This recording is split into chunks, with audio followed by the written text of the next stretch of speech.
not just in relation to controversies about China, but also following COVID. Many of the global corporates are reviewing their outsourcing, and they are reviewing just what kind of more efficient supply chain can they have in future.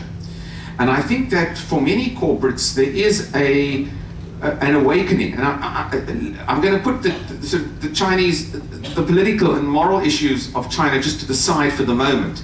Just in terms of the COVID story, what we saw about COVID was the difficulty of getting supply out of China during that COVID period, and the shortage of goods. It affected goods into the United States, it affected goods absolutely everywhere in the world.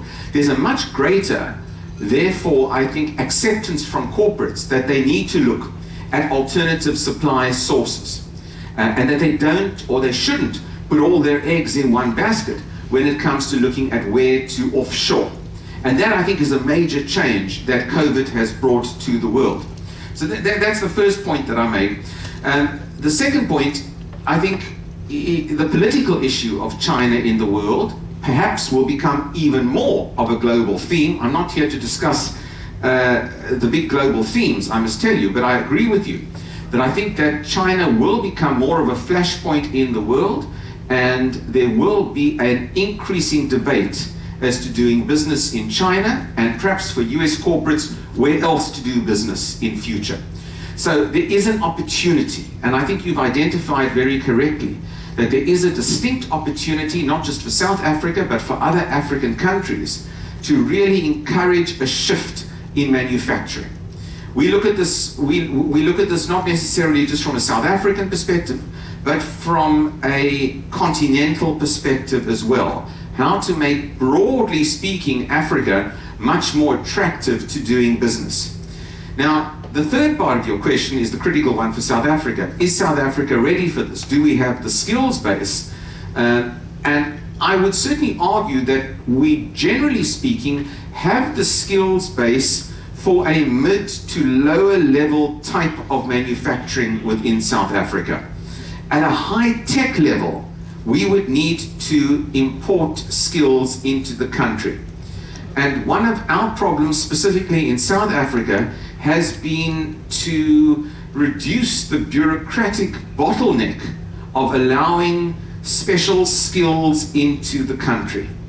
And it's a very frustrating issue because, like many bureaucracies around the world, getting those work visas quickly and timeously issued for skills has been a problem for us. And there's a lot of pressure from corporates, from multinational corporates in South Africa on our internal Department of Home Affairs to facilitate a quicker skilled visa regime for South Africa. So one of the bottlenecks has been on that particular issue at the higher end. But at the lower end of manufacturing, we really, I think, are well equipped to take into, to really use foreign investment in that way. Now, we in South Africa have a fair amount of, you've spoken about China, we have a fair amount of Chinese investment that's coming to South Africa, not to the same degree that there's been in other parts of the continent, but nevertheless, we have one of the major Chinese home appliance companies called Hisense. Hisense, some of you might have heard of Hisense. They make pretty good refrigerators and TV sets and whatever. They've established a major plant just outside Cape Town, in one of our poorer areas. And whatever you think about China, they've done it correctly. They identified a poorer area of the city, they built a plant, they've got a high-tech establishment where they are making these relatively high-tech products based in South Africa. And for my mind, of course, US companies should be doing the same. The wage labor rates in South Africa are going to be higher overall than they are in China or in Bangladesh or Pakistan or some of the other Asian countries. We've got a highly unionized workforce in South Africa. And that highly unionized workforce perhaps is a disincentive to welcome those foreign direct investors who would be big employers. I mean, we need production lines of a large amount of human beings. We don't want we don't want mechanized factories because it doesn't help our unemployment position. So there are a number of issues at stake here. I think we're ready. I think our manufacturing sector is underutilized as a result of a relatively weak economy, and I've got the statistics to show you that particular issue. And I would certainly argue that you should be making US consumer products, to be perfectly honest, should be made here in South Africa, not just for export back into the US market, but for export into the broader African market, where you've got a growing, burgeoning middle-class population who need refrigerators and microwaves and all the other things that should be made.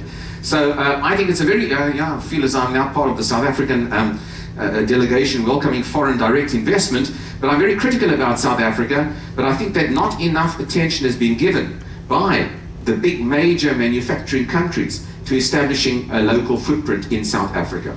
And just as an aside to that, Amazon have just have announced now that they will be coming into South Africa in a big way.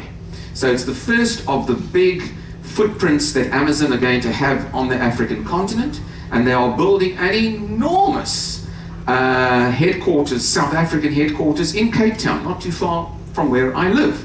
It's a project that's been delayed because of building permit issues and legal challenges by certain